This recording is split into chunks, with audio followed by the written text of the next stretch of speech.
สวัสดีค่ะป้าแดงเคยทำคลิปบวชพระใหม่ต้องเตรียมอะไรบ้างให้เพื่อนๆได้ดูกันไปแล้วนะคะการบวชพระใหม่มีของที่เราจะต้องใช้แล้วก็จะต้องเตรียมหลายอย่าง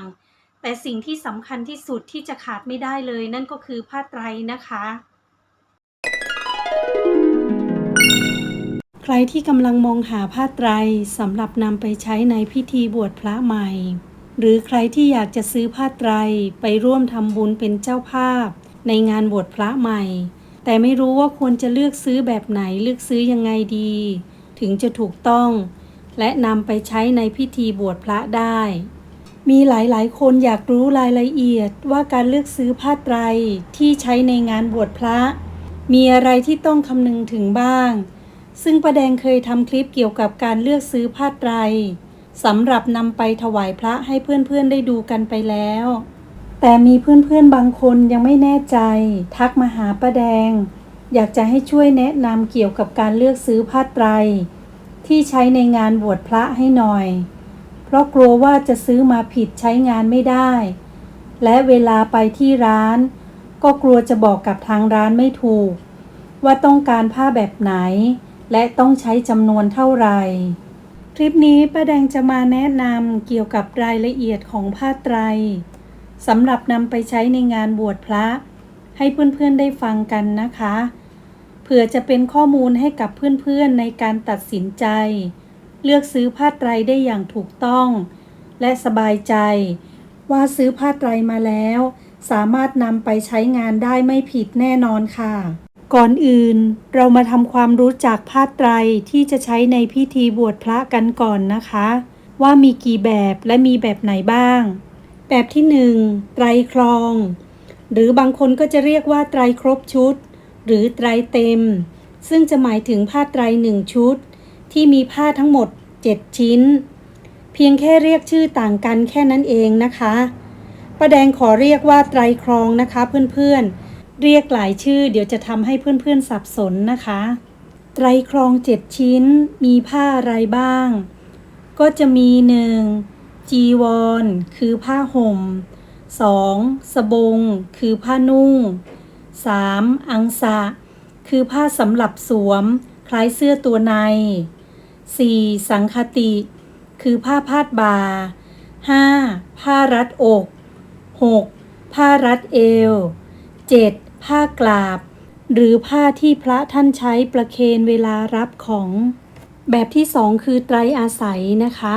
ไตรอาศัย1ชุดจะมีผ้า3ชิ้นคือ1จีวร2สบง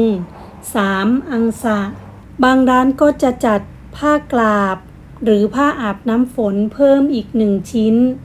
ใน1ชุดไตรอาศัยก็จะมีผ้าทั้งหมด4ชิ้น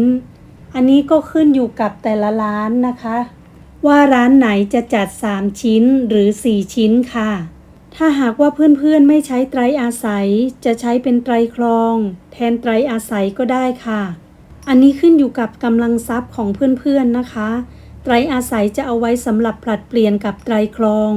เวลาที่พระท่านบวชอยู่ที่วัดเพื่อนๆคงพอเข้าใจแล้วนะคะว่าไตรครองกับไตรอาศัยคืออะไร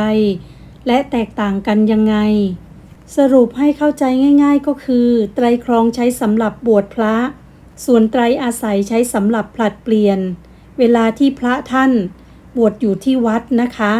แต่ถ้าใครจะใช้ไตรครองแทนไตรอาศัยก็ได้ค่ะไม่ผิดนะคะมาดูกันนะคะว่าสีผ้าไตรเราควรจะเลือกสีอะไรดีผ้าไตรที่พระใช้แต่ละวัดสีไม่เหมือนกันทุกวัดนะคะเพื่อนๆสีผ้าไตรมีสีอะไรบ้างสีที่เราเห็นพระท่านนุ่งห่มทั่วไปส่วนใหญ่จะนุ่งห่มสีพระราชทานหรือเรียกอีกอย่างว่าสีราชนิยมและสีเหลืองทองหรือสีเหลืองส้มแต่ถ้าเป็นวัดป่าก็จะใช้สีกลักสีน้ำหมากสีแก่นบวรสีแก่นขนุนโดยทั่วๆไปก็จะมีสีประมาณนี้นะคะแล้วเราควรจะเลือกสีไหนดีป้าแดงแนะนำว่าก่อนที่เพื่อนๆจะไปซื้อผ้าไตรให้สอบถามพระอุปัชฌาย์หรือพระรูปอื่นที่อยู่ที่วัดที่เราจะพาลูกพาหลานของเราไปบวชก่อนนะคะว่าที่วัดใช้ผ้าไตรสีอะไร เพราะผ้าไตรบางสีอาจจะดูสีใกล้เคียงกัน ถ้าไม่ถามให้ดี พอไปซื้อที่ร้านอาจเลือกสีผิดได้นะคะ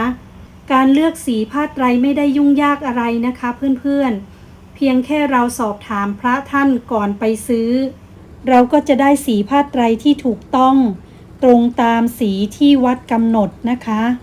แล้วเนื้อผ้าเราควรจะใช้เนื้อผ้าแบบไหนดี ผ้าไตรมีหลากหลายเนื้อผ้าให้เลือก ส่วนใหญ่ที่พระท่านใช้ทั่วไป ก็จะมีผ้าโทเรป่านแก้ว ผ้ามัสลิน ผ้าซันฟอร์ไลท์ลักษณะของเนื้อผ้าถ้าเป็นผ้าโทเรเนื้อผ้าก็จะคล้ายๆเสื้อนักเรียนนะคะ ส่วนผ้ามัสลินกับผ้าซันฟอร์ไลท์เนื้อผ้าจะนิ่มลื่นสวมใส่สบายระบายอากาศได้ดีแล้วก็จะมีผ้าไหมกับผ้าฝ้ายด้วยนะคะ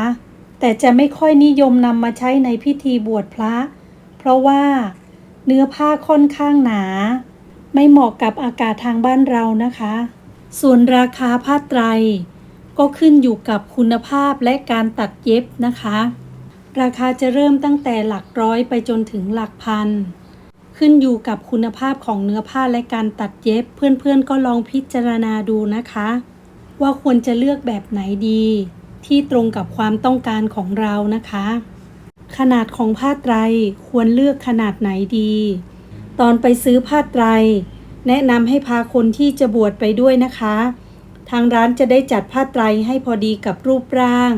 แต่ถ้าไม่สะดวกพาไปก็ให้จดส่วนสูงและรอบอกไปบอกกับทางร้านก็ได้นะคะส่วนของพระอุปชฌาย์และพระคู่สวดก็ควรสอบถามท่านด้วยนะคะว่าท่านใช้ผ้าไตรขนาดไหนท่านใช้ของท่านเป็นประจำท่านจะรู้ขนาดของท่านอยู่แล้วนะคะเราก็ซื้อขนาดตามที่ท่านบอกได้เลยงานบวชพระเราต้องเตรียมผ้าไตรอย่างละกี่ชุดสำหรับพระรูปไหนบ้างปกติเราจะเตรียมไตรครองทั้งหมด4ชุดนะคะสำหรับพระบวชใหม่1ชุดพระอุปชฌาย์1ชุดและพระคู่สวด2ชุดส่วนไตรอาศัยเตรียมแค่พระบวชใหม่1ชุดนะคะแต่ถ้าเราอยากจะใช้ไตรครองแทนไตรอาศัยให้กับพระใหม่เราก็จะเตรียมไตรครองทั้งหมด5ชุดคือเป็นของพระใหม่2ชุดพระอุปชฌาย์1ชุดและก็พระคู่สวด2ชุดรวมเป็นทั้งหมด5ชุดนะคะสรุปง่ายๆก็คือถ้าเราใช้ไตรอาศัยจะใช้ไตรครองแค่4ชุดแต่ถ้าไม่ใช้ไตรอาศัยเราจะใช้ไตรครองทั้งหมด5ชุดนะคะป้าแดงหวังว่าคลิปนี้จะเป็นประโยชน์กับเพื่อนๆในการตัดสินใจเลือกซื้อผ้าไตรสำหรับนำไปใช้ในงานบวชพระใหม่นะคะขอบคุณสำหรับการรับชมฝากกดไลค์กดแชร์และกดติดตามเป็นกำลังใจให้ป้าแดงด้วยนะคะพบกันใหม่คลิปหน้าสวัสดีค่ะ